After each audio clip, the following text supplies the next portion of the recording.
Hey everybody, Alex Kazora, SteelersDepot.com, back with another Pittsburgh Steelers analysis and recap as the Steelers have stormed their way back from 17 points down when it really felt like the season was coming apart at the seams to defeat the Colts 28 to 24 in week 16. The Steelers are now 12 and 3 on the season, and they are now your AFC North champs of 2020. Definitely took a little bit longer to get to that point than we thought. Even if the Steelers would have lost this game, they still would have been AFC North champs because the Jets upset the Cleveland Browns. But a lot to talk about, of course, in today's game. So let's jump into the good, the bad, and the ugly. Really, overall, it was a tale of two halves in this game. You could say that for all three phases of the game, but especially for the Pittsburgh Steelers offense, which was as lifeless in the first half of this game as it had been during the three-game losing streak, and even the week prior, the victory over the depleted Baltimore Ravens team on that Wednesday game. And there was just really no rhythm, no flow for this offense early on. They came out that first drive, three straight passes, three straight incompletions. They've only scored one touchdown on their last 31 opening drive possessions, the worst mark in football. So they've been a really bad opening script team, but they certainly are better as the game goes along and they go more no huddle. Ben gets probably a little bit more freedom with running things, but yeah, that first half was absolutely brutal. Whether you're talking about just situational football, third down, they were bad. Running the football was non-existent, although that was a theme throughout the entire game. And when they got down, of course, they really had to abandon what little attempt at the run game that they had made. But Ben was huge in the second half, and I know it was ugly in the first half. Ben probably didn't play as bad as he did even in the first half of this one against the Colts as he did against the Bills and the Bengals.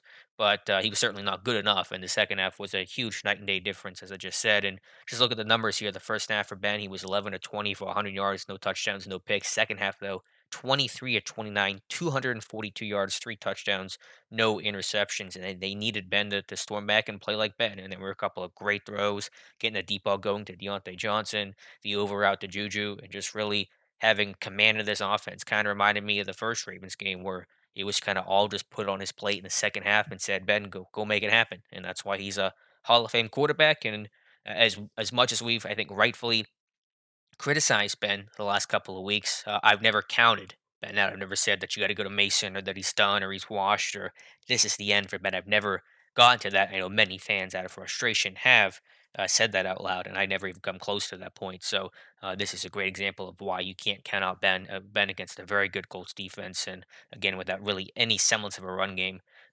That was pretty critical. So that was the difference in the game for sure. Now, again, a lot of issues. Clock management into the first half was so brutal. Tomlin, I don't know what he was trying to do, or by not calling a timeout there, that was just absolutely horrendous management. And had Pittsburgh lost this game, especially had it been close, that would have been on the microscope 10 times more than it is right now, 100 times more than it is right now. But yeah, no run game still. Disappointing. Colts good run defense, which you saw against the Bengals was a mirage. This is still a team that cannot run the football. They're still overall bad and short yardage and third and goal or third and one type situations. That has to get worked on, but you still realize that Ben's got something left in him, and that is the most critical and key component of all. So offensively, the big goal here was to create turnovers, create takeaways, and Pittsburgh did, and they really needed those. And you got one early with T.J. Watt, strip sack fumble of Philip Rivers.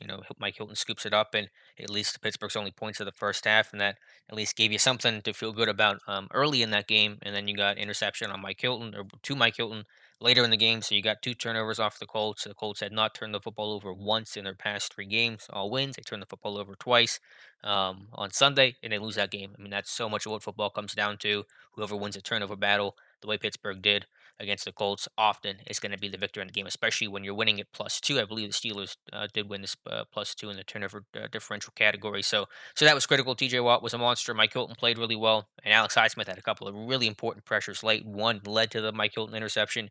The other was on the final play of the game for the Colts at 4th and 7. We probably forced that throw out a little bit quicker and a little bit more inaccurate than what Rivers wanted it because Pascal, the receiver, was open, but the pass a little too far in front, and that was obviously a massive incompletion. So nice to see Alex Highsmith make some really critical plays late. Did not think Highsmith had a great first half in the game, but second half he stepped up. This Colts are down to their third string left tackle, it's Marcus Webb, and Highsmith really took advantage. And he'll still grow and get better, and there's things he's got to work on for sure. But he's going to be your starting right outside linebacker next season. Of course, not all perfect with the Pittsburgh Steelers defense. Joe Hayden did not have a great game. Gave up that touchdown to Pascal on a blitz that did not get home. Missed a tackle on Jonathan Taylor's first touchdown, or second touchdown, I believe it was, from 1 yard out, I should say. And overall, the run defense has just not been where it was for the first half of the season. I think they're just worn down. Obviously, missing guys like Devin Bush and Bud Dupree and Robert Spillane and stuff like that. Certainly impacting this team, but just too often there were powerless moving forward. Jonathan Taylor getting yards after contact, including on both of his touchdowns, I believe. And so that's put Pittsburgh in a tough spot, and the run defense is just not going to be as strong the rest of the way, I don't think. And so hopefully you can avoid a Baltimore, for example, in the playoffs because of how well they run the football, even when Pittsburgh's completely healthy and playing good run D. Can only imagine what it could look like in a third matchup. But overall, you got pressure, you got takeaways, and those are the keys to success in today's NFL. So bottom line, for all the Steelers warts, you get the victory, you win the North. I mean, those were your goals this year to win the North, to make the playoffs. Of course, those things go hand in hand, and you've done that. So we'll see what the team's approach in Week 17 is. Week 17 against the Browns, basically going to be a meaningless game for Pittsburgh. There may be some slight seeding implications, 2 seed versus 3 seed in there. I'm not entirely sure how that's going to work out. Maybe there's still some games to be played that'll help determine what the possibilities are for Pittsburgh right now. But overall, I don't know exactly what Tomlin's going to do, but I suspect, and at least what I would do, is rest some of your key guys. You can't rest everybody. Of course, you only have so much roster size to work with, but no Ben, no Pouncey. I'd give Caden Hayward for sure. Caden Hayward's been playing so much football lately. He's been like 90% snap count for the last 5, 6 games.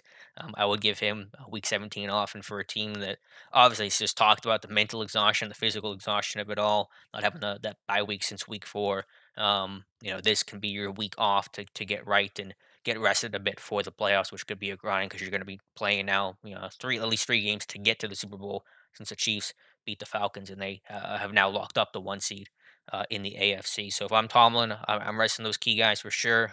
Well needed. I don't know if deserves may be the right word, but well needed break for sure. And that's going to be my approach. We'll see what Tomlin says. He did not commit to doing anything one way or the other in his post game press conference. But Pittsburgh wins, crazy win, but a critical one against a really good Colts team. Get the comeback, that 17-point deficit tied for the largest comeback in the Mike Tomlin era. And just happy to have that and happy to be wrong. I picked the Colts to win this one. The first half is the reason why I picked the Colts to win it. But again, you can't count out this Pittsburgh Steelers team. They just find ways to win. And luckily, they found a way to win this game. So let me know your thoughts in the comments below. As always, thank you so much for listening, and we'll talk to you soon.